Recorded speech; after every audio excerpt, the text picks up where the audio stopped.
interesting and quite distinctive voice on the psychoanalytic scene in London, and he's someone that has the most extraordinary clinical ear for what's happening in the therapeutic space.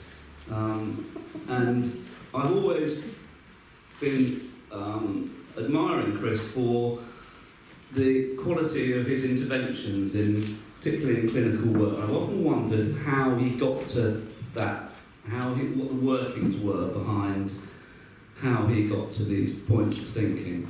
And in this conversation today, Chris is going to be trying to say what it is that he thinks he's doing when he's doing psychoanalysis, which is a bit of a challenge, but I think he's up for it.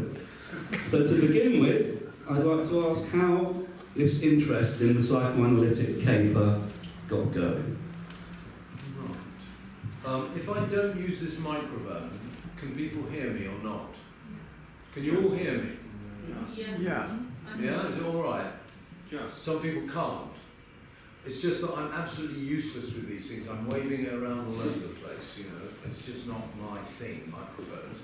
So if anybody can't hear, just pipe up and I'll switch it on. Right, how did I get into this? The stories I'm going to tell tonight are not necessarily the stories I tell on any other occasion. But one of the things that was happening when I was 15, I had quite a serious cinema habit, and I would go to the cinema twice a week.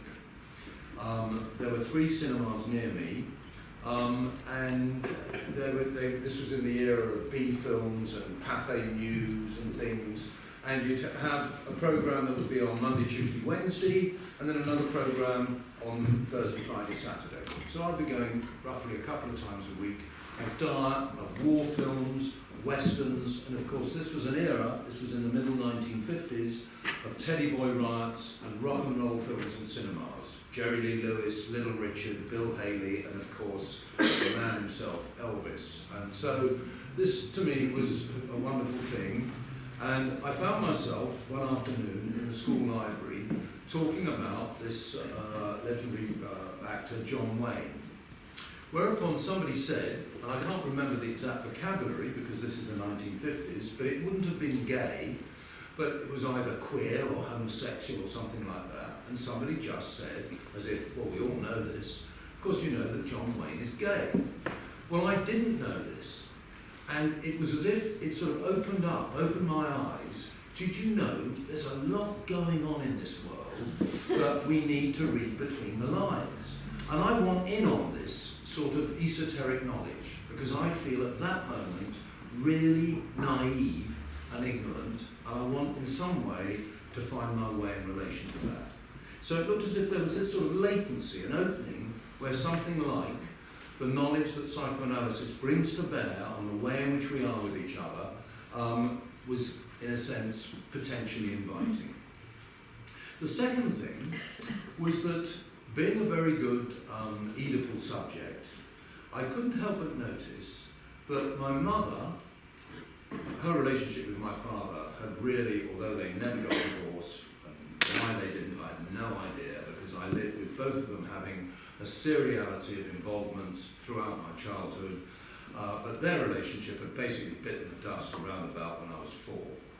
But what I noticed, now I'm about 15 or 16, that my mother went to bed with this particular book. It had a green cover, and my hunch is it was called From Pediatrics to Psychoanalysis, and it was by Donald Winnicott. And so, being this good Oedipal subject, it wasn't so much I wanted to jump into my mother's arms, I wanted to jump into the place where I assumed her desire lay. In other words, and at a later point, I got into that Winnicott book, and it was actually very, very crucial for me, because many years later, I'm now at the Institute of Criminology at Cambridge. I'm doing all I can to, in some way, fend off the possibility of actually submitting to the adult life of work. I want to be the eternal student. But here, at the Institute of Criminology at Cambridge, I find myself deeply intellectually unsatisfied by what I feel are the sociological readings that are given to why certain people commit crime. But in the Winnicott book, and he culled this from Freud, what you'll find there, and this was really quite startling, and I found it a very exciting idea, that actually guilt precedes the crime. It's guilt that drives somebody to commit a crime in order to open up the trajectory of trial, judgment, punishment, which then hopefully will expiate that feeling of guilt. This seemed a lot more of an interesting idea than the stuff that I was actually being called upon to read at the Institute of Criminology. But anyway, that was another sort of formative element. The third thing, and it's very important, although we talk about how our contemporary world is saturated by wretched concerns with austerity. I was born at the end of the Second World War, so in the early part of my childhood, our family, as everybody else in the country was subject to rationing. You get coupons and you get like 6 eggs for a family of 4 each week or whatever it was. And this was a context in which there was the emergence of what for me I would place under the sign of the anti-hero, the spiv. And the spiv was somebody who was characterised by these two things. Firstly, they never really seemed to work. The phrase was, they lived off their wits, which I would say is possibly a characteristic of any psychoanalyst, hopefully with the underscoring of wit. The second thing is, they also were somebody who possessed supposed knowledge. Again, the Lacanian thing of the one who's supposed to know. But what was their knowledge to do with? Their knowledge to do was with, and then of course there's the emergence of the commodification of our enjoyment, the knowledge of the good things in life. Where to get the finest cut of beef, the finest wines, the finest silk lingerie, tickets to the match, whatever it is, the spiv had access to this. And there was something about that privileged knowledge, again, I wanted in on. I thought these were people who seemed to know something about the good life. Whereabouts were these spivs? They still aren't spivs, or sort of... Where were they? They were mainly hovering around Soho. Well, that was my fantasy. Yeah. And I always thought Soho was a particularly dangerous place. I always used to have my back against the wall as I was 15 years old, sort of sneaking into places where you'd get whiskey and little cups of coffee and things. So, anyway, as I say, this was again another locus of identification. And all this seemed to be, if you like, a latency in which psychoanalysis at some point seemed, at the age of 23, when I pitched up at the Institute, this seemed to fit the bill. So that's, just as I say, a little introduction as to how psychoanalysis in some way seduced me. Was there much of it at Cambridge in that course? Or? There was, to some extent, but not really. No, I would say it was far more, in a sense, a sociological take on concerns, which had its play. It's not that they aren't of serious interest, but it didn't actually really do the trick for me. But also, because at that time, at the Institute of Criminology, I went on a visit to a Home Office research unit where I met somebody who was probably 4 or 5 years older than me.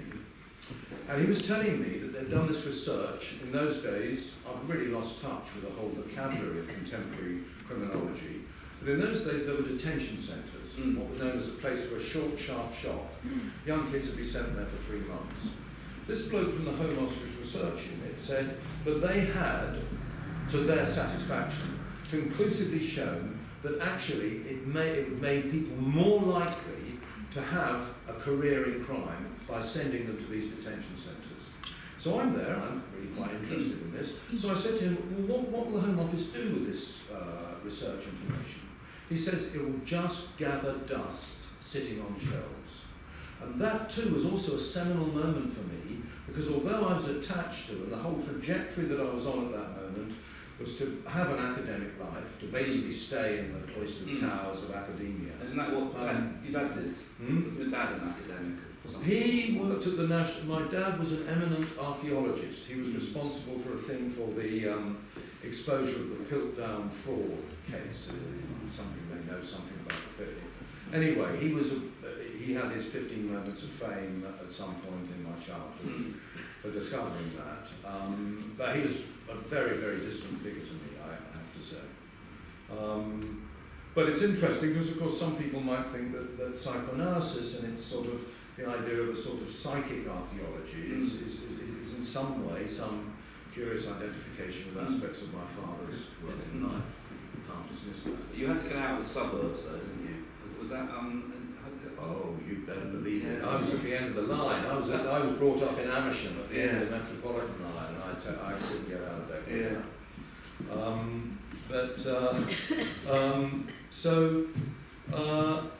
Where we go? Right. So we're at Cambridge. We're at Cambridge. I now, at the age of 23, I pitch up at the Institute of Psychoanalysis.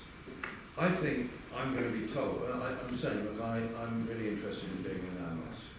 And I'm expecting them to say, well, you need to go and get some experience in life, you're far too young.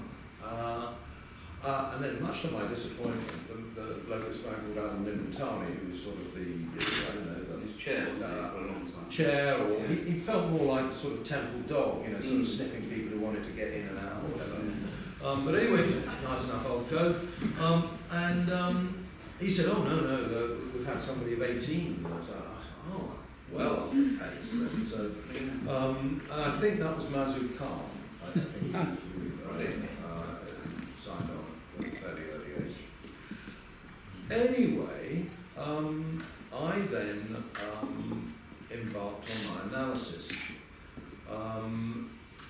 And what I'm always struck by is that it feels to me as if very, very few people who become analysts actually talk about their experience of their own analysis.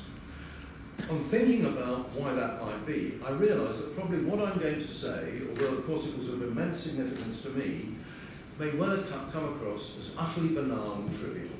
And maybe that's one of the inhibitions as to why people don't speak about actually what happened in their own analysis. Because to me, it's obviously to some extent informed the way in which I think about how I might conduct myself practicing psychoanalysis. So anyway, I go along to the Institute and they send me along to see Enid Barland. And I was enormously taken with her. But she was merely just going to send me off. It was like an initial consultation and then I'd be sent off to see somebody. I was enormously taken with her because firstly, she was in this extraordinary opulent drawing room in one of those Nash Terrace houses just off Regent's Park. And she was also herself an enormously sort of opulent and attractive woman that I fell deliriously in love with at first sight. But anyway, I wasn't going to see her. I was sent along, firstly, to this man, Peter Lomas, who at that time, some of you may know of Peter Lomas, but he was a self-styled existential analyst, and this is in the 1960s, when of course existentialism was in its heyday. So I was quite interested in seeing Peter Lomas. But when I got in touch with him, he said he was right down in the middle of Sussex somewhere. He said it's not going to work, you coming here. So then I went to see somebody called Julius Rowley, who was a training analyst from the Institute. Because at that time I was really thinking, I'm going to train at the Institute. One of the first things I'd say about my analysis is this idea that one forms this sort of intense, emotional involvement with the person that one is seeing. Well, to the best of my knowledge, the best of my experience, this did not happen for me. He too was a perfectly likeable old cove. Julius Rowley. It reminded me a bit of what Ronnie Lang had to say about his analysis with Charlie Rycroft. Lang would say, Rycroft, well, he never did me any harm. I would say the same about going to see this man, Julius Rowley. But in fact, I'm really not doing him justice, because in many ways, I think, even though Lang, at one point, because he of course trained at the Institute, and he knew a lot of people from there, and he said, yeah, I remember that bloke, he said. He was an impulsive Kleinian, if I remember rightly. And I thought, well, if he is, I've seen absolutely no evidence of it. There's been no, in the time that I saw him, there was no what we would understand, and this is a little jargon, of a transference interpretation. There was no reference at any stage of my analysis to what was going on between him and me. right? He, at that moment, or throughout my analysis, kept himself out of it. He just would sit there, chain smoking. I was possibly making him very anxious, but who knows? 5 times a week? No. He was, I think, a little disappointed because he thought I was going to train at the Institute, which would have necessitated going 5 times a week.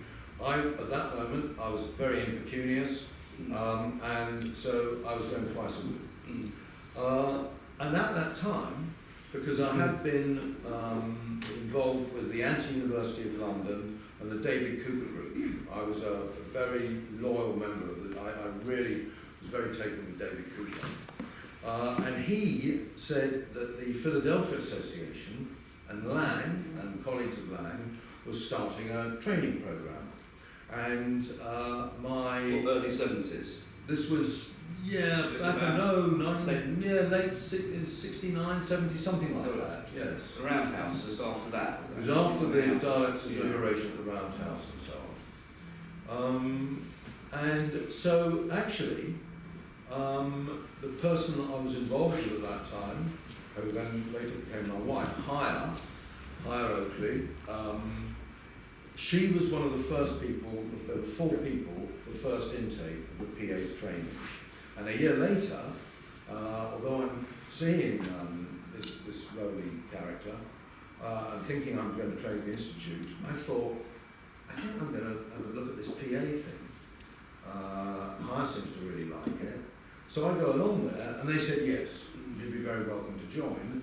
And I had, outside of Wimbledon railway station, I had the envelope with my filled-in application form to the Institute actually in the lips of the letterbox. And I thought, why am I riding 2 horses at the same time? This is madness. I'm already taken on at the PA. I withdrew the letter, and I never applied to the Institute. How different it could all have been. Well, I think it was probably a very sound move on my part. But anyway, I wouldn't I? But back to my analysis. So there's no reference to the relationship that I have with the man I'm seeing. And so I'm carrying on. Excuse me, I'd like you to speak up just a little bit. I'm carrying on with this analysis and I'm enjoying it well enough. And then one day, I find myself telling him a dream, right? And the dream, and this is 50 odd years, some time ago, nearly 50 years ago. What I recall of it is that it's a sort of medieval setting, and I'm in a suit of armour walking down a particular, like a country lane. But I'm being followed by another man in a suit of armour, and he's swinging around what I understand to be called a mace. This is like a ball with certain protuberances on a chain. And he's swirling it around sort of aggressively, and I'm like sort of cowering in the face of this. And then I hear myself saying that this thing, I don't think I referred to it as a mace, I said it's a ball with these pricks coming out of it. I hear this, but what is important, and a crucial element in this, at that moment, I'm also subject to a sense of being possessed by the thought that absolutely coterminous with the moment that I have this thought, well, that sounds like genitals to me, and I was really quite horrified by this, the thought that actually, and I could feel it written on my body, and the sense was that this had been there for some considerable time, an incorrigible sort of rippling tension running through my body, that I'm moving through the world with this idea that I'm about to be fucked up the arse. But what was coexistent with that was the sense that my analyst must have exactly the same thought at that time. I was possessed by that particular assumption. He never said a thing, and neither did I. I was so embarrassed by this recognition. I felt sort of, this is humiliating.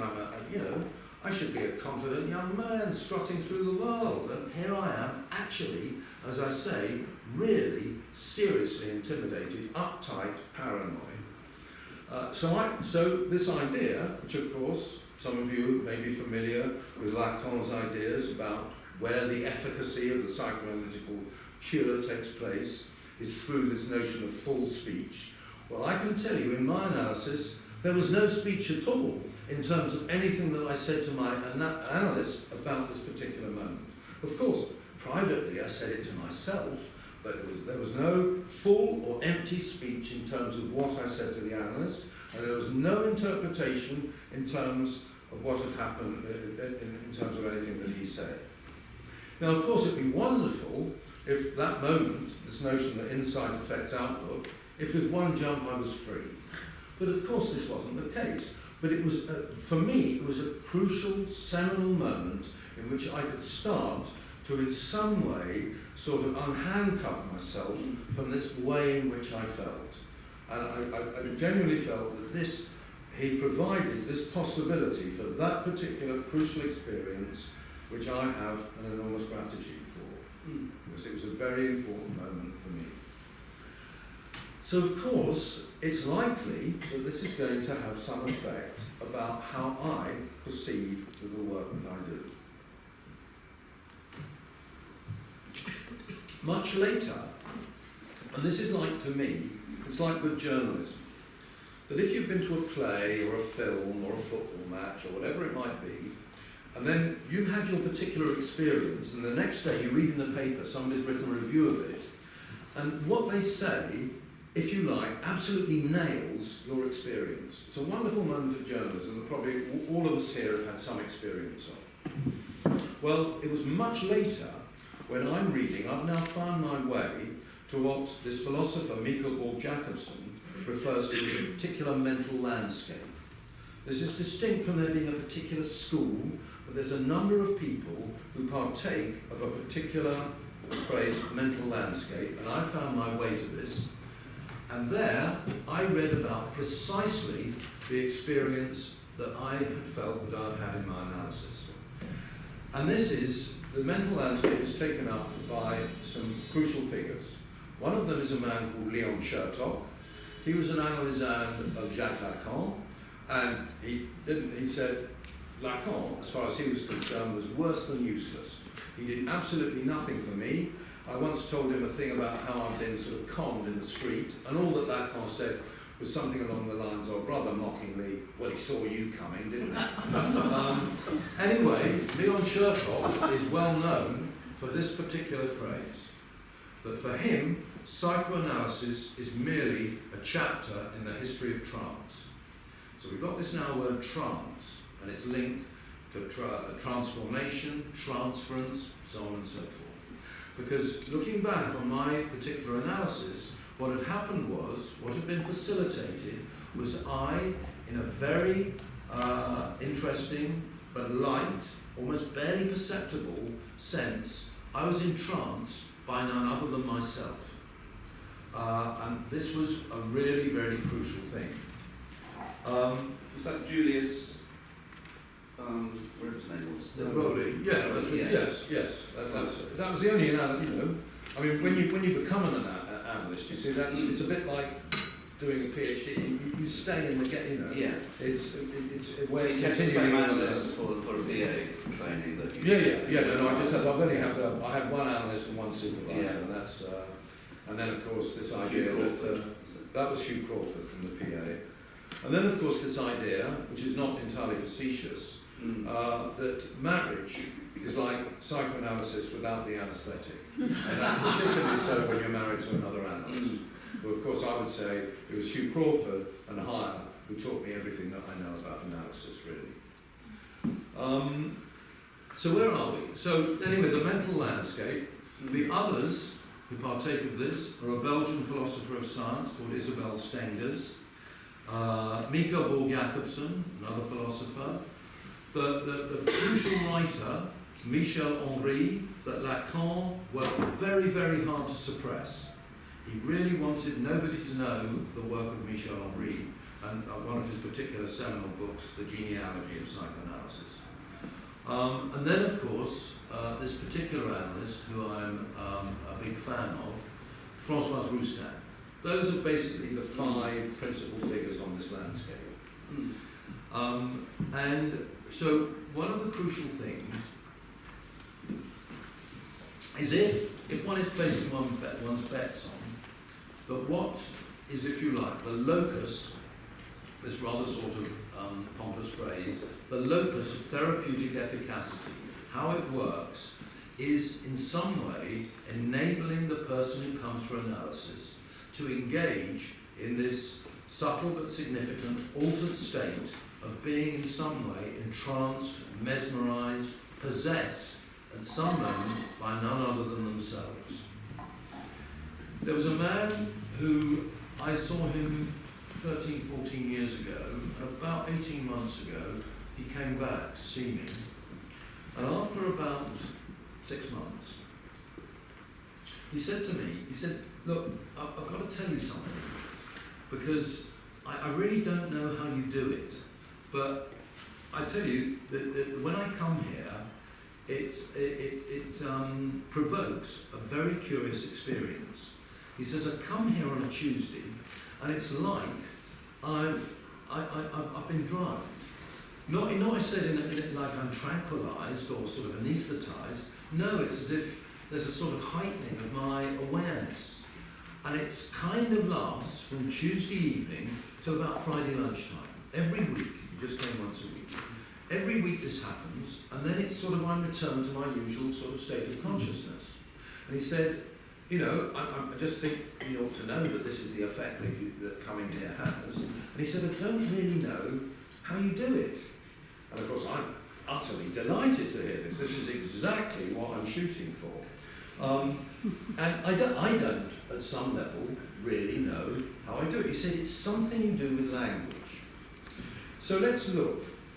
Let's look at the idea that what one is, in some way, endeavouring to set up, to cull a phrase from Winnicott, the notion of the facilitating environment, right? And that what this facilitates is indeed the possibility of just the sort of experience that I had in my analysis. Something that, if you like, is an occasion of insight that hopefully will transform outlook. Now, many years ago, I heard this man called Peter Fonagy, I'm not quite sure how you pronounce his name, somebody from the Institute who was billing his talk, this is going to be one of the most boring talks you'll ever hear in your life. And he wasn't far wrong. But what he was talking about was the research that was going on at the Institute to try and locate what is it that works in psychoanalysis. And what they come up with, which actually is, in some way, perhaps not altogether surprising, is that really, at the heart of it is, and this is as old as the hills, people who in some way are suffering from whatever particular form of psychic, emotional suffering that is there. Those people that are suffering, what they tend to do is turn to another who will hear them speak about their suffering. And he said that is really the essential feature of what is going on. And so, of course, that's part of the facilitating environment. Somebody comes to see me, they're telling me about their life and their anguish and their genuine difficulties. Nobody comes into the situation who at some level is not suffering.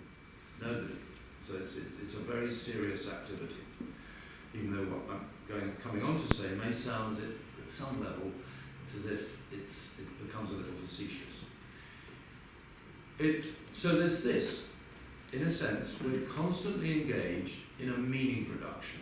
We're listening to what the other is saying in a particular way.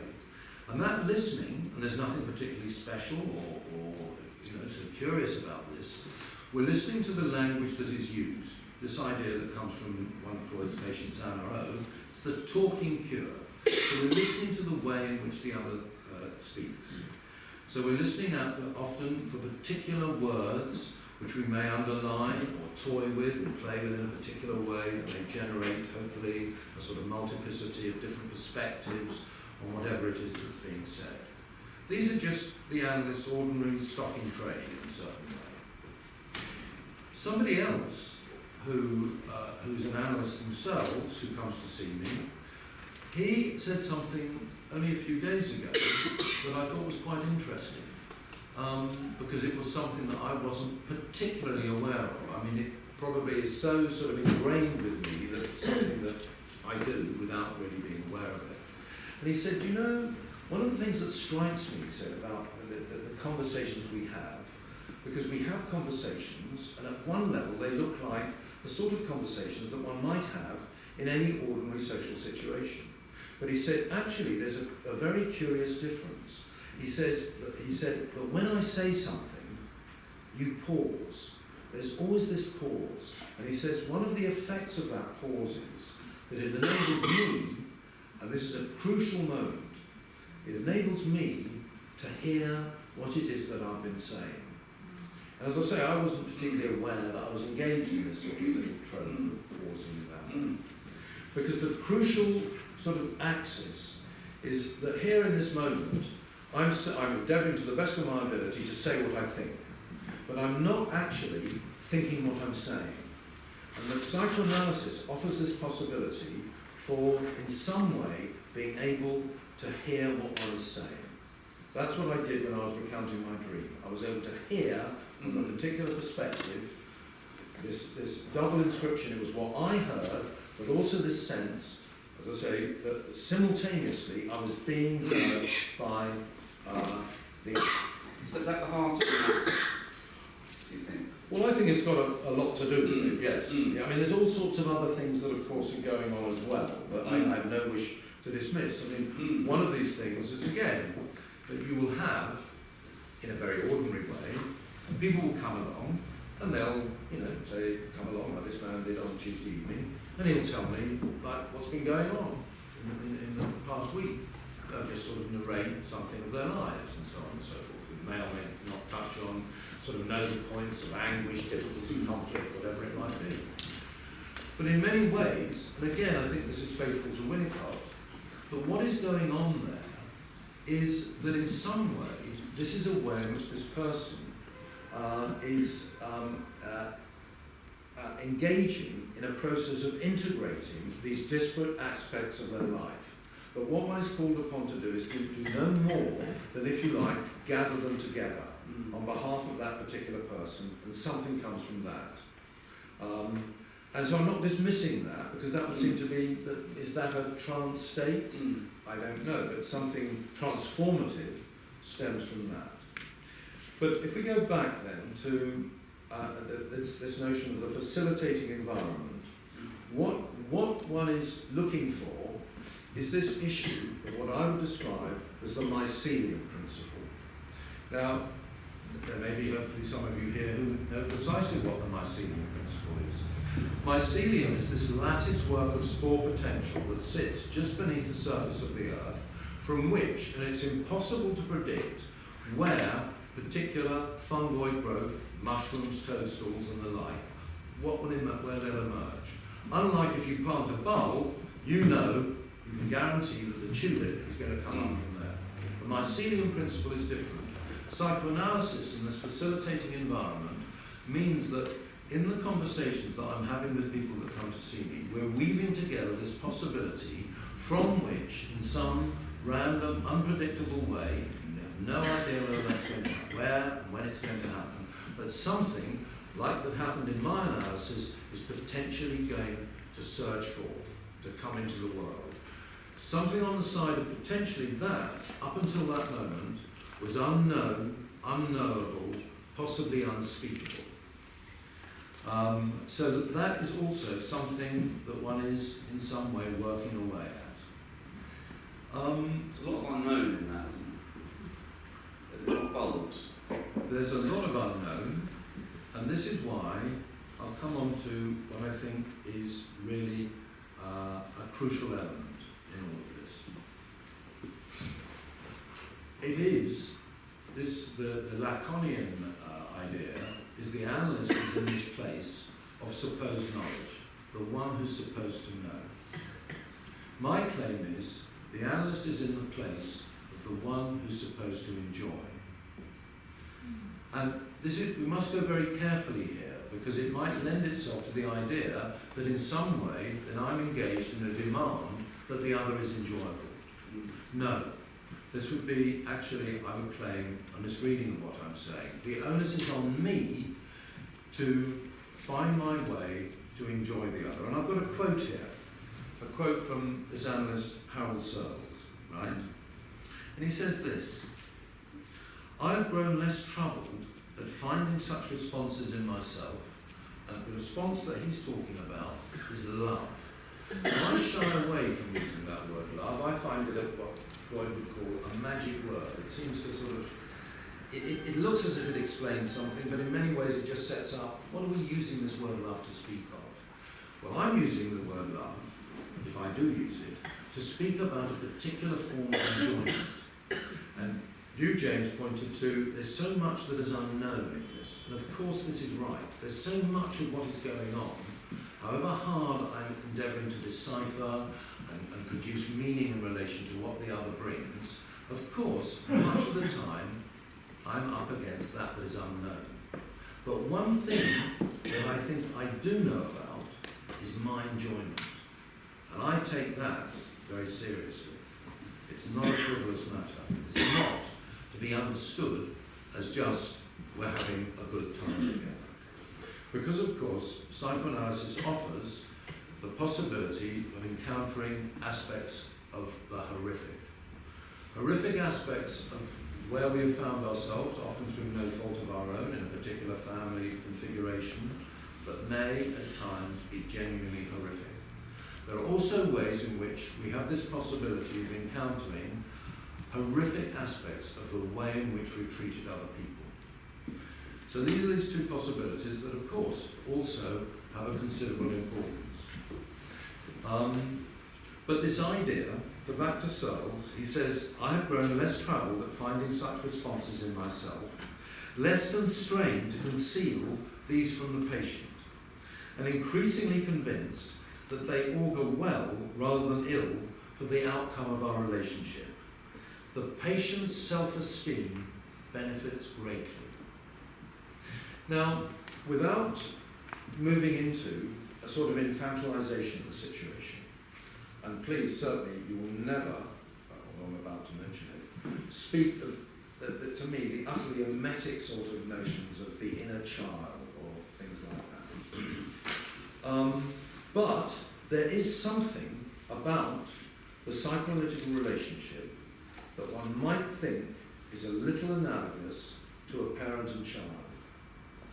And I'll tell this story about my youngest daughter. I've had 5 daughters.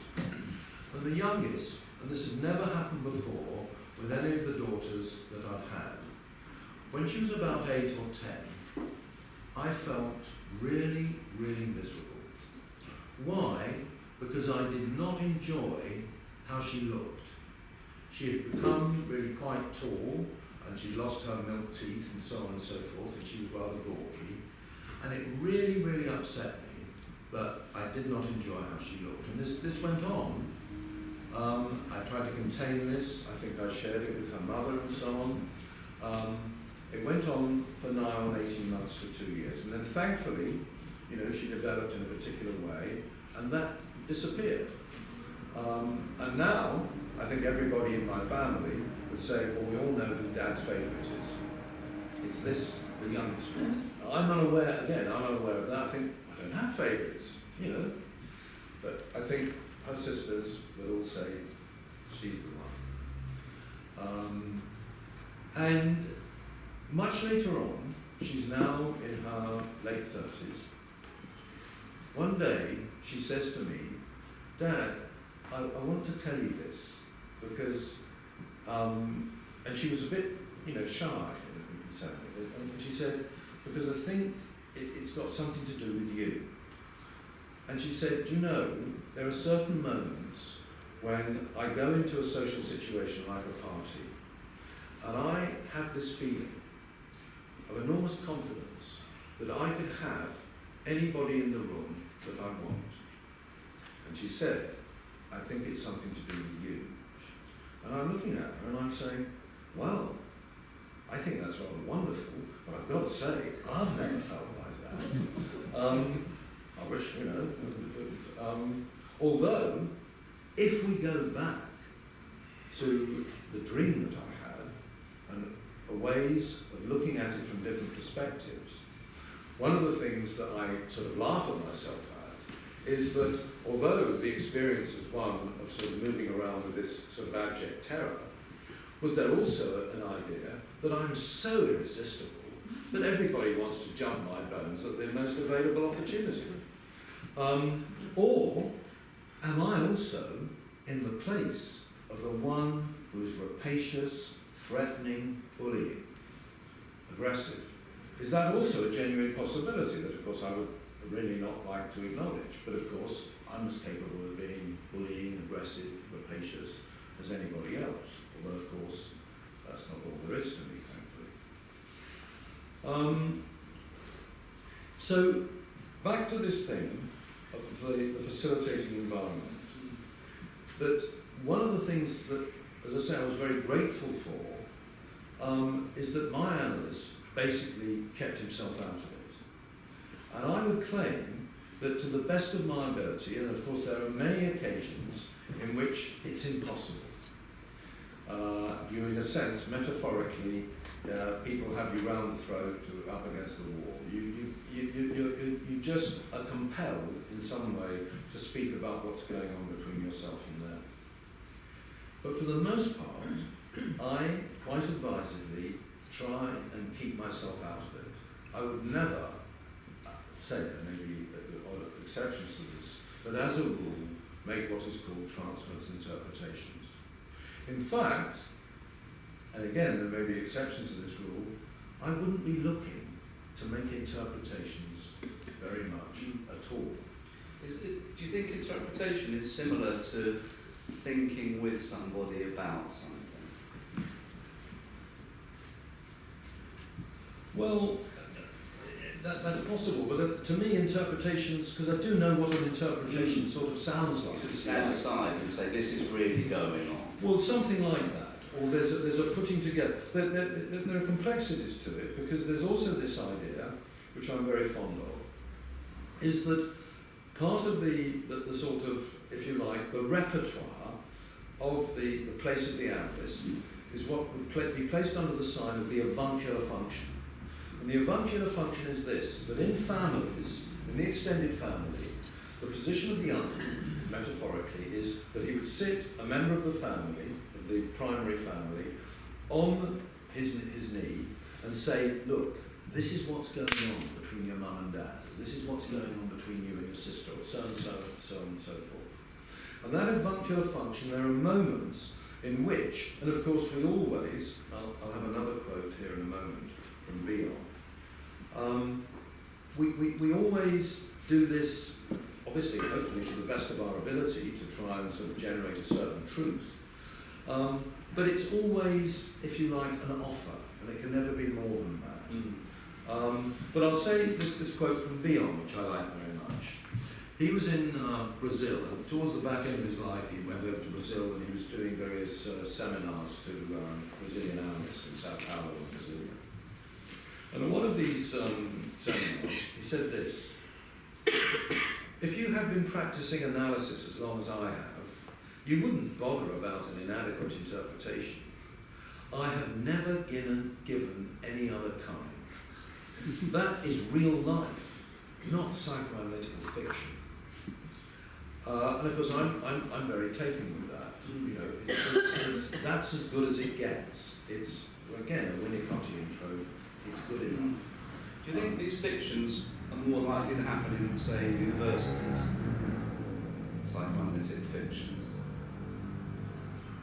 I wouldn't think I don't think the university's got a monopoly on it. I think they're legion. I think we're all subject to this idea that somewhere there's this analyst who's got, will come up with, absolutely the finest golden spun truth. And we're all falling short of that. I don't think there's an analyst in the land who hasn't felt, is this what, am I really doing psychoanalysis?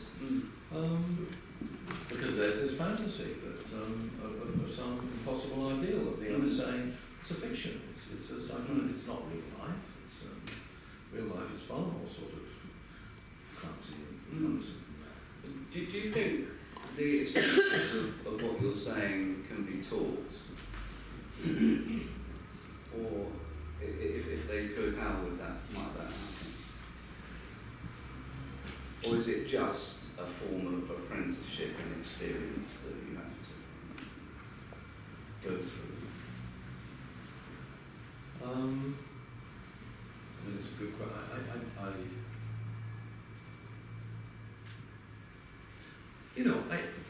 I would like to think, because again, this is my experience, that you hear certain things said, and they, if you like, inspire. You find something compelling about them. You're drawn to those ideas. Now that may be a particular form of pedagogy, of teaching, and again, that's what one would hope. I have no idea how one might go about it, how one would stage that as a strategy, but I think it's a perfectly valid sort of hope that in some way, something that what one is saying would have certain effects. Yes, but I do think that somebody would if there's a lovely thing, you mentioned people come from the Deleuze group. There's a lovely thing that Deleuze said, I thought, that when he was giving these, he would give these sort of 3-hour seminars and so on. And he said that there was a whole load of strange people that pitch up at these things,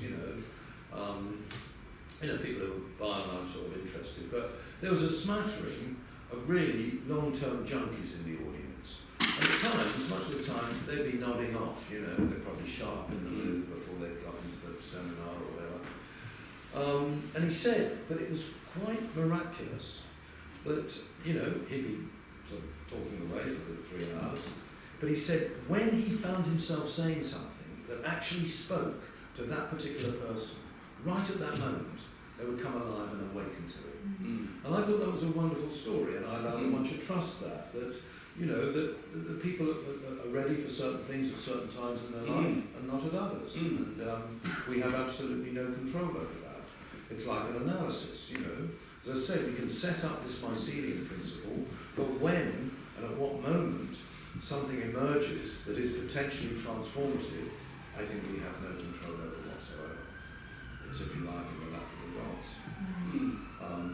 But back to this thing of that the analyst is the one who's supposed to enjoy. Now, indeed, this idea that, if you like, we go back to this sort of model of the parent-child, that, of course, one might think, what more could one want? To feel in some way enjoyed by the other. So that it looks as if there must be something that is very precious in this. But again, I'll return to something that Lacan spoke about. Lacan spoke about the smile of the Mona Lisa.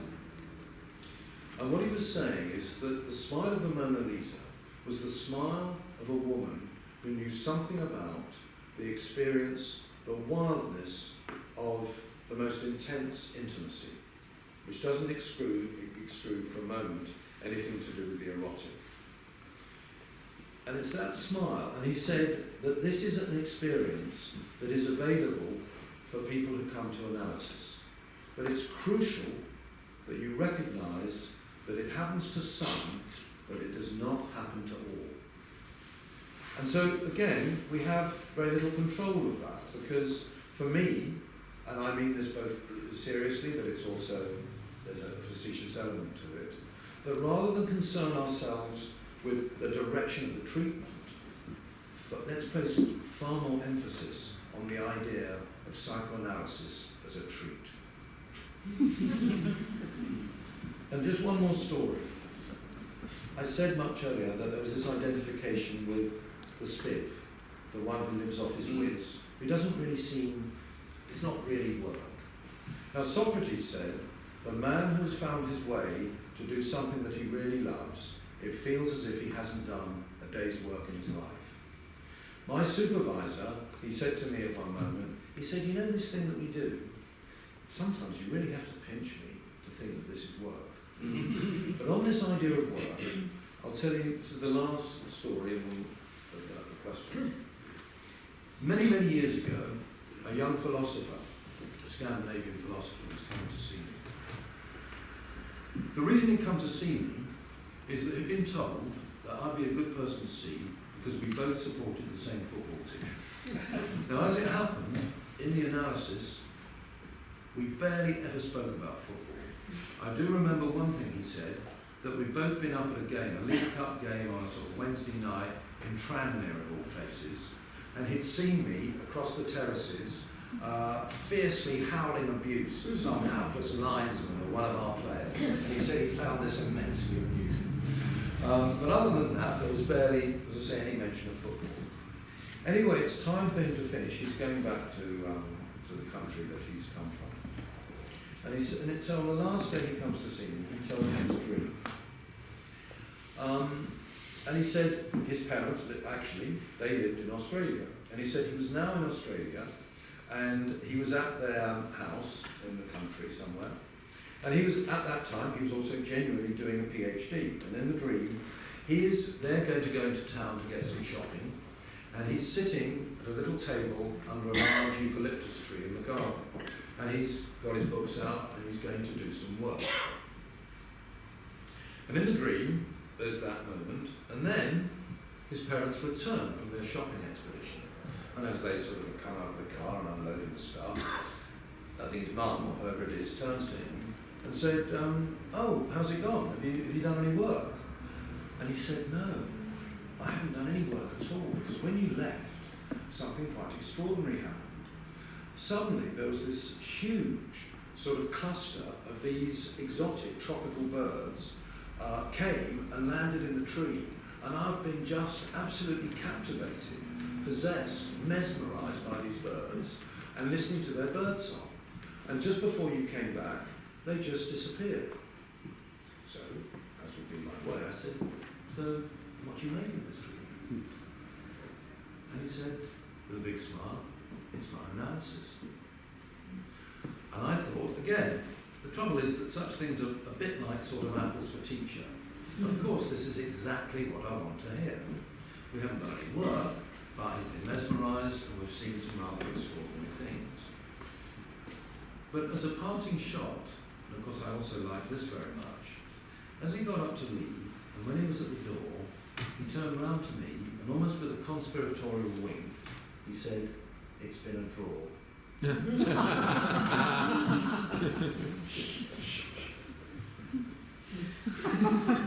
Can I ask you just something about, because you're so old, about the 70s? Do you remember things about the 70s that might be of interest to people? And kind of your early working in the therapeutic communities and stuff, the 70s and 80s? Yes. When Lang was still sort of around, having some influence. I was just reading about Jerome. Is it Jerome? Oh yes, in Portland. Portland Road. Portland Road. Yes. Were you there then? Was that? Yes. This is an extraordinary sort of situation where it was sort of in the heyday of PA houses when I think Jerome was a young man who came in with sort of schizophrenic sort of symptomatology, wasn't it? And he retired to his room and didn't want to go to the toilet anywhere apart from in his room. He was lying there, refusing to join into anything social. And he got weaker and weaker and wouldn't eat. And people were trying to sort of get him to join in something, to eat. They're cooking him nice food, they were massaging him, people were singing to him and things. And he just refused to move and was just lying there. Places full of shit and stuff. Really like the heyday of that sort of time. And sometime later, people were downstairs thinking what to do about him, and he just walked downstairs apparently, just saw it I read, and he said good night to people and went to the loo. And I thought, fuck, Jerome's kind of all of a sudden stopped doing what he was doing. And later on, they found that what he was doing was trying to count to 1 million, wasn't it? And he kept trying to count to 1 million, and in his mind he felt that when I've counted to 1 million, I'll be able to get up and carry on with my life. Whenever he got up to several thousand, people would come and give him a massage, and he'd lose count. He'd have to start again from naught, counting to 1 million. Until he was left alone to his own devices, that was the only time when he was actually able to get better. Is that right? Yes, that's very accurate rendering of that particular story. And of course, it was it occasioned immense anxiety. Particularly interestingly, Lang, because he was very concerned as to how this might appear. There'd already been sort of scurrilous stories in the Evening Standard about PA houses and what had happened there. And I think there's one instance somebody disappeared off down to Cornwall and I think set themselves on fire and so on. Around about that time, there was a TV program made about Lang that some of us were on.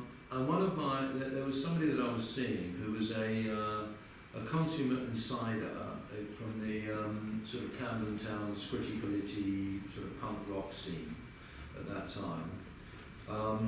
And he was coming to see me, and he saw this film, and he said, "Wow, you lot, it was dial 101 for madness, we've got it." And there was something like that. You know, this was an apprenticeship, really, in what it is to be around, you know, really very disturbed and disturbing people. And it was, you know, again, it was at one level because madness is genuinely frightening. It's genuinely frightening because, and I don't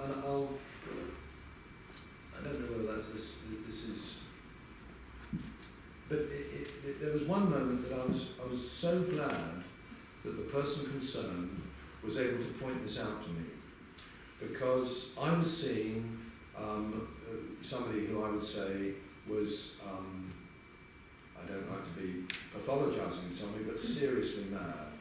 This was a woman who, she was 74 when she first came to see me. She'd seen 3 other analysts for a period of 50 years. She'd never been, since sort of her early adulthood, not been in analysis. And she came to see me, and her first words to me, and she was a very powerful, intimidating sort of looking woman, and she stared at me and she said, "I'm the divine child, and I speak the truth." And I'm like, "Oh, okay." And so off we went.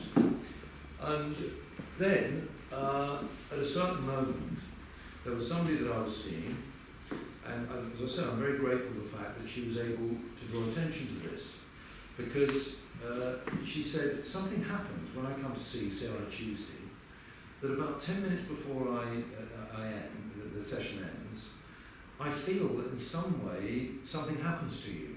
And of course it makes me anxious that it's something I'm doing, and I'm not quite aware what it is, but you seem to change in a particular way. And I thought, right, I'm not really in control of this, but clearly I know what is happening. I'm preparing myself for the next person who comes, which was the divine child. And I was aware that in some way I was tensing up in some sense. It was having certain effects. And luckily this person was able to point that out, and I was able to say, it's not to do with you, and I apologise, it's something that comes out, you know, I am in some way anticipating this idea that it's never worked. This person was to some degree hard work. And as I say, frightening. It's at times one feels it's so, you know, it's almost as if you're walking on eggshells. You don't make the sort of wrong move. But there's but the thing is, again, back to this thing of enjoyment, there is a curious enjoyment in that. A curious enjoyment in paying attention to what is it that's not enjoyable about this. But this was, you know, these are things that stem from that experience, a privilege of being around the PA at that particular time. And I also mentioned the David Cooper group, because of course David Cooper and his experiment at Shenley Hospital, Villa 21, was an extraordinary thing to have done within the auspices of the NHS in the early 60s. And his discourses on madness, before he had a sort of breakdown himself and headed off to Argentina when he thought the best psychoanalysis in the world wasn't that. But his discourses on madness were, I think, quite wonderful. David Cooper. So that was part of my background, part of my education. I always felt working in the community houses I always would say it kept me honest. And so, what does it mean that I'm no longer working in those houses? Dishonest. Yeah, that's Spin. oh, there's nothing. The spin has insider knowledge. They're not necessarily dishonest. Right. Well, thank you for that. That was fascinating. Does anybody have anything they'd like to ask? I just want to continue. I just wonder whether it strikes me when you talk about David Cooper and Lang and the extraordinary houses, that madness. I mean, you say not to pathologise it, but there are many Olivers that are used, and the American DSM that mentions madness. It's all those pathological avoidance syndrome or something like that. That we're much poorer for the madness being completely cultured out, whether madness is of a neurotic variety or a psychotic variety. Well, I would agree with that. It's very interesting that James has mentioned the story of Jerome, that I think appears in a book that's not so recent, it's been out a couple of years or so, I think entitled The Legacy of R.D. Lang.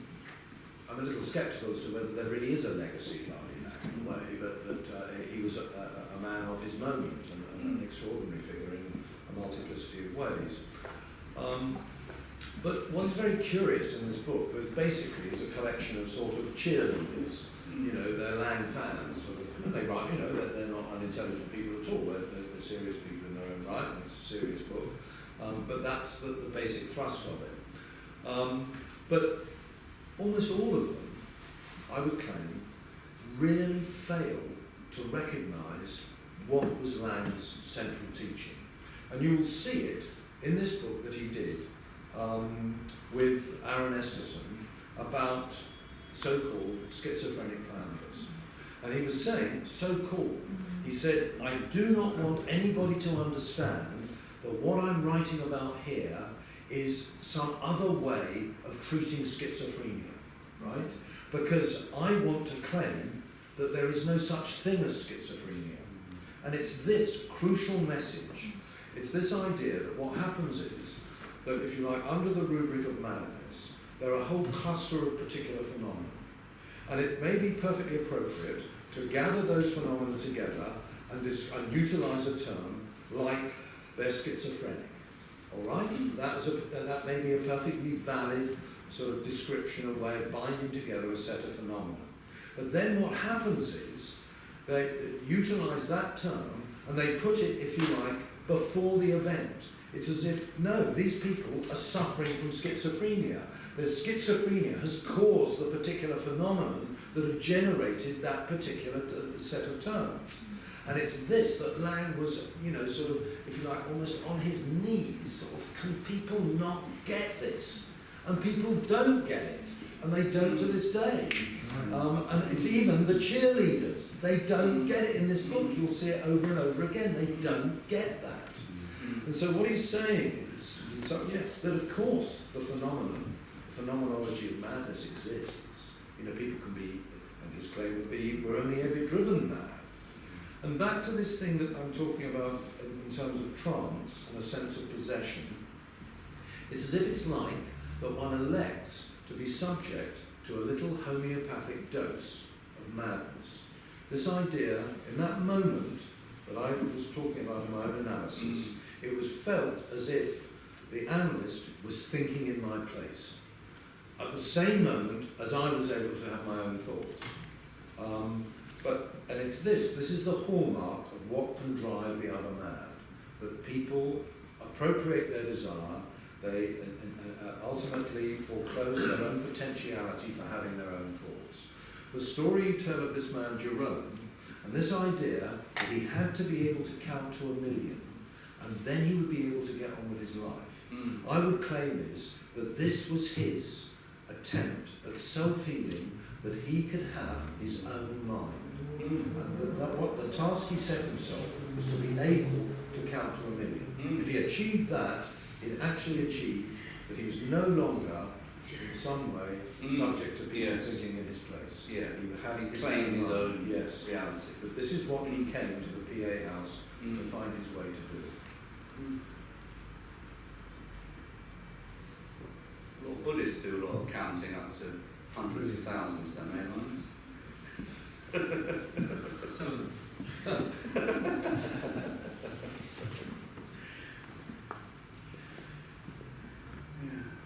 Anybody else? I wonder whether you have any thoughts about whether an analyst might enjoy too much. That's a very good question. And do you know,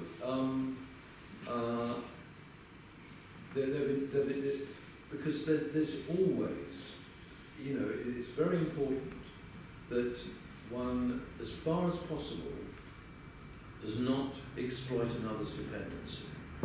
And of course, there runs a risk. Partly because I'm reminded of this thing that I saw a quote from John Hurt, who recently died, that some of you may know of. And what he said about his acting was that it was always experimental. It could never be formulaic. And I would say that that's true of psychoanalysis. That the moment it becomes formulaic, you're no longer addressing the specificity of the person who's coming. So there is a risk, you know, that if you like, my enjoyment of something can blind me to sort of aspects of the other's despair, or what is a crucial element that actually Winnicott writes about, and I think this is so important, because, of course, one of the things that can happen is, because of this, as I say, on another day, I might talk a lot more about what led me into psychoanalysis, and this sort of insistent axiom that every child wants to heal their parent, and every child fails in that because we're all too small. But one of the ways in which some of us react to that is we become psychoanalysts. So that if you understand that, and that how crucial that is, there of course are people who come into analysis, and what they're going to do is actually they are going to take up a place in which they're looking after you. And of course that is not a good place really for them to be in. And so there's a possibility that my enjoyment of what is going on in some way may blind me to precisely that possibility. So it's, as I say, all what the best that one can do is hopefully sustain a vigilance in relation to that. I don't know if that goes somewhere towards answering that, but it's a very important, you know, I think it's a very important question.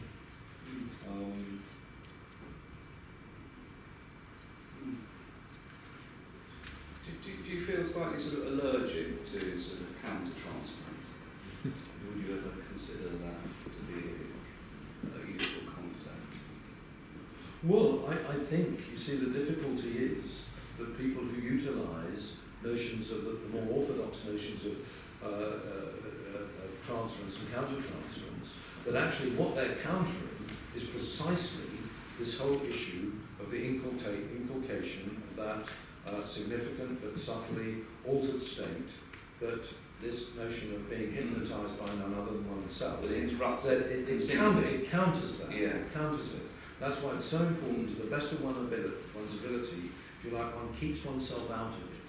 Which doesn't mean that one isn't saying anything, because I think I'd probably say, you know, it differs with whoever is coming. You know, I enjoy very much the story that this writer Dan Gunn came up with. He wrote about his own experience of analysis, and he said that he was very distressed because he was seeing this Lacanian analyst in Paris, and he said this analyst hardly ever said anything to him, and he said, well, you know, he just sort of assumed that, well, that's how this analyst worked, and it sort of was okay, but then he was dismayed because a friend of his turned out to be seeing the same analyst, and apparently, this was Dan Gunn's description, well, they seem to have a veritable tea party. And so there's just different, you know, there's all sorts of... It might be different with different people. It is, but I'm always a bit wary. I always find it a bit sort of glib. And I don't really like it. When you see people, well, I'm inventing psychoanalysis, you know, it's a completely sort of singular activity with everybody, all the different people who come. And I sort of think, really?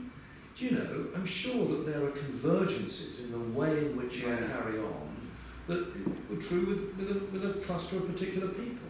Hopefully that doesn't blur the specificity of their otherness in some way, but you know, the idea that there's some sort of peculiarity or singularity on each and every occasion, I sort of, no, I don't. So there's some consistencies. I would have said so, yeah, so sort of convergences of ways of gesturing towards a technique. I'm phobic in relation to the language of technique. It's technological. It's like it's to do with know-how. I don't. I hope I know something of what I'm doing, but I don't know. There's no know-how. I think possibly again I'm a bit wary of it, but I think I might prefer the word style to technique. Yeah. But I'm a bit wary of. It kind of looks as if it's got something to do with being stylish or something like that. It's really interesting, style versus technique. I'm sure we do, you see. I mean, it's like being a parent in some way. I'm sure we all have our own idiosyncratic ways of being. Well, hopefully not. I don't understand. The style. I was just thinking about you saying keep yourself out of it, but surely it's not anything about the relationship with your client or issues. It is, you see, but if we go back to my experience of my analysis, the relationship that I had with my analyst was there, but it didn't seem to be, it certainly wasn't the main event. The main event was actually that he was providing the possibility for me to engage in a relationship with myself within this altered state of trance or being hypnotised by myself. So, of course, there's the relationship nevertheless. I mean, I quite agree.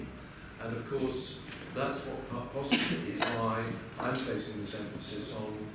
And again, it's like this thing that Winnicott said. He said, if we're not playing together, then the task is to set about trying to set up the ways in which play becomes possible. And the same thing with enjoyment, you see, because I'm saying that for the child and their parent, what could be better than feeling that one is genuinely a source of enjoyment for that person? Which hopefully doesn't mean, this again a Winnicottian term of the false self, that I've now got to work hard to find out what it is, what particular forms of enjoyment I engage in, and I will seek to fulfill them. Because actually, that's not going to be enjoyable. If one's got an ear for that, you know, if one can sense that something like that is happening. And of course, that's what certain people do. They will come and try and, discover to the best of their ability how, in some way, what is it that I'm going to fall in love with. So your training analysis then coloured who you became as an analyst yourself? Sorry? Your training analysis very much featured and coloured who you became as an analyst yourself and how you work. I couldn't see how it would be otherwise. Yeah. That's why I can't understand why more people don't say, what happened in your analysis? What's the problem about it? Surely that's going to absolutely structure, in many ways, how you carry on. I just, to me it would be very curious if it didn't.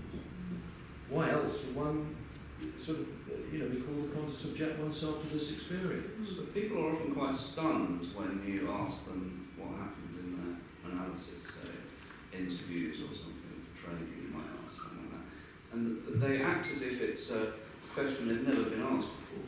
It's a shock. What happened in my analysis? I don't have a formulation for it yet as to what happened. More often. Well, it may be that it's still ongoing, and it would be very difficult to, I'm playing on this phrase of Beyond's earliest book, learning from experience, let's try to the best of one's ability to be as alive to the experiences that one had in one's own analysis, and, where do we go from there?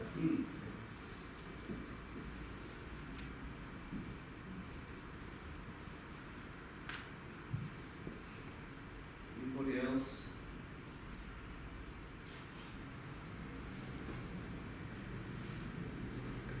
just ask you to go back to you told the story about your youngest daughter, and the moment in her life where you did not enjoy the way she looked, and then how that changed, and how she said this thing to you later about. Yes. I didn't quite get how that related to, as in like what that told you about the enjoyment of the other and how that affected her. Because it's the idea. How is any, what is going to be the crucial role that, for example, a father would play in the development of any of their daughters' sense of themselves, as if you like, being, I suppose, to have a sort of potentiality of feeling sufficiently self-confident that they're desirable, and so on and so forth. And I would say it's very much to do with the incestuous relationship that is there between a father and daughter. It's an incestuous relationship that is absolutely crucial, that in all probability is never really put into words.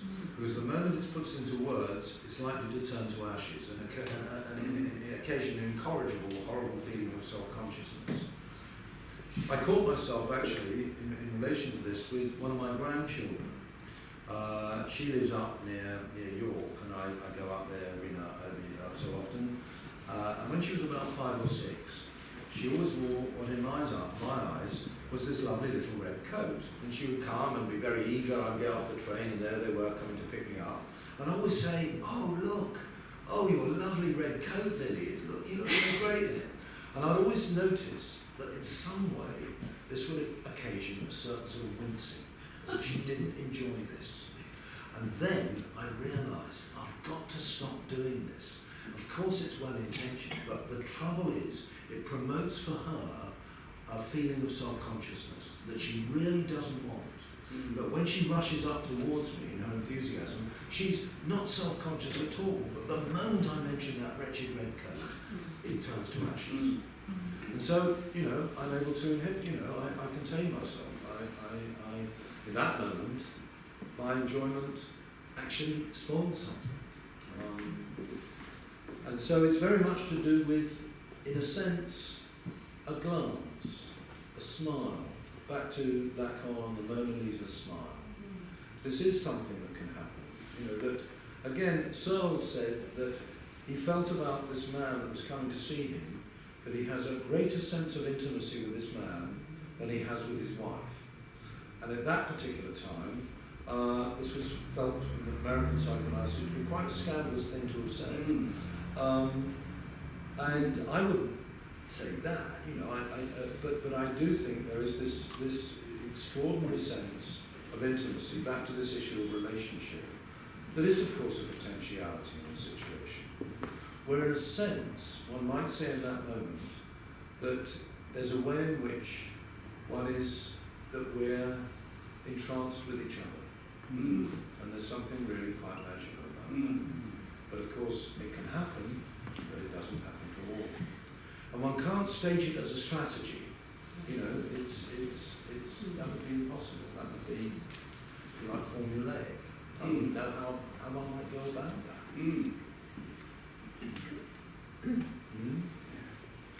I wanted to ask you something that came to my mind when you mentioned at the beginning. You were saying you started from actually saying what am I doing when I do psychoanalysis, and you were saying that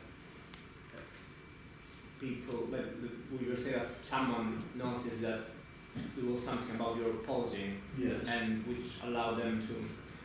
Because this made me think about something I always think about my experience of psychoanalysis, and I wanted to ask you what you think about it. That is that about words and thoughts. Well, we often think that we know ourselves from our thoughts, and we know ourselves from our inner perception of ourselves, and so from our thoughts we know ourselves, and this through this connection with our thoughts, which is an intimate connection, we know ourselves. But through psychoanalysis, and this is like when I think about the importance of experience for psychoanalysis, this is what I think, that through the expression of our thought, through expression actually, like through words, either written or spoken, we really get to know what our thoughts are, which is not something we know before expressing them. And so, I mean, what you were saying about policy and this, I think it was, I mean, from my point of view, on the basis of this, what I told you now, what I'm telling you now, I thought it was like saying too little about the experience or the process of psychoanalysis, because there is I think I mean from my experience, there is this this very powerful way of knowing who you are. I mean, which is overcomes the intimate connection you have with your thoughts, and it goes through an experience which is an experience of words, of expression, and which presupposes that there is someone with whom you are talking, or someone with whom to whom you are writing, or with whom you are talking. I'm sure you're right that it's barely, it's, if you like, maybe this moment of the pause is necessary, but it's not sufficient. As you say, it barely touches on sort of the complexities of what's at stake in this. But I have a sense that there's something that you're pointing to, which is I find sort of very interesting, is that whilst one might, you see, one of the things that, again, is, I think, so very important, it's a sort of potentiality.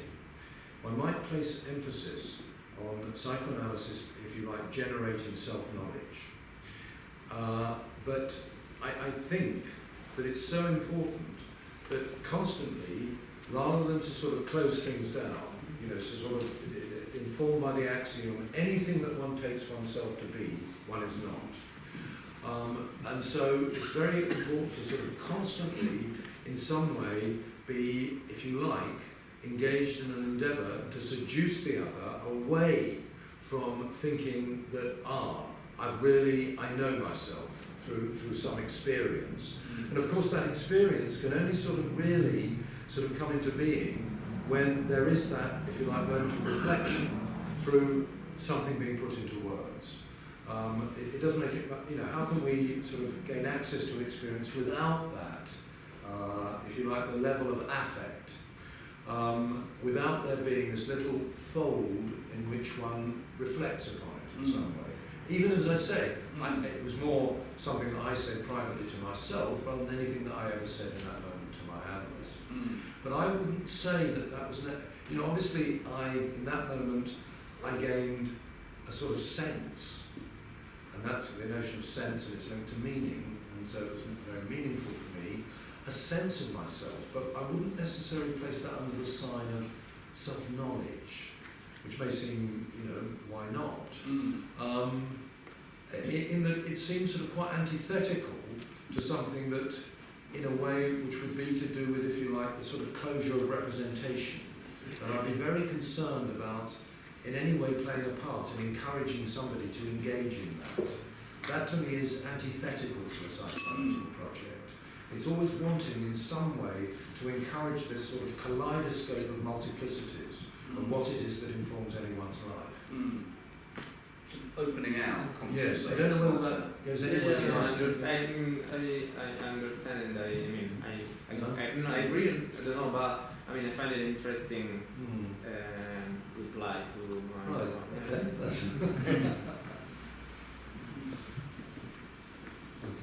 Yes, back there. Yeah, Chris, I just wondered whether you have some views about how people choose their analyst.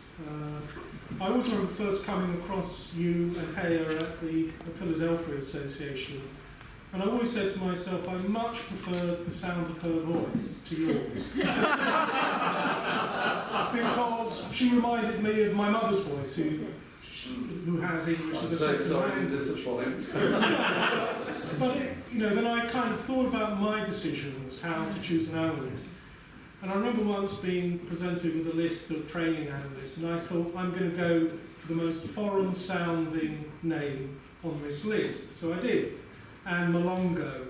So I thought you couldn't get more foreign than that. Of course, she was a white English woman who had been married to an African man. So, you know, when I look back on my choices, I just wonder, do you have some views about how people choose you, or how they... I really have no idea. Usually it's through, somebody's sort of put my name forward in some way or other, and what has prompted them to do it, It's really sustained as a mystery. I don't know. To me, you see, in terms of my choice, I was kind of sort of, ushered down certain pathways. I was given these two names. When it came to what to me, but again, this is, a certain sort of peculiarity, I feel that actually my analyst was much more my supervisor.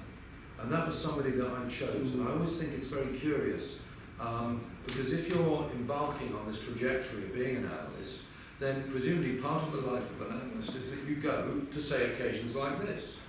And you see people, you hear people, you sort of, what's your take on that? You don't like the sound of my voice. Well, there we go. And that hopefully would inform one's choice. So I chose a supervisor. I first saw him on the last night of Kingsley Hall, Lang's community in the East End. So the last night there was a party to bring the thing to a close. And I saw this man there, and he probably didn't look like a spiv, but he looked like a Mississippi riverboat gambler. He had a little waistcoat on, and he had his thumbs tucked in this waistcoat, and he was struggling around in Kingsley Hall. And I thought, that looks an interesting bloke. And so, a few years down the line, I needed a supervisor. I thought, and also he scared the shit out of me. And so I thought, this is not a bad place to go. And I thought it was actually, I could talk all about my, if you like, my emotional carelessness, my drug habits, my enthusiasms, my conflicts, till the cows come home with my analyst. It wasn't really very difficult. But I thought actually to talk about the work that I was doing, the people that I was seeing with my supervisor, was actually far more personally revealing in a curious way. I found that far more, I felt sort of, under scrutiny in some way. And it was a very, enjoyable, but more, I suppose the word would be challenging experience. But that's where choice came into it, that how people choose, it's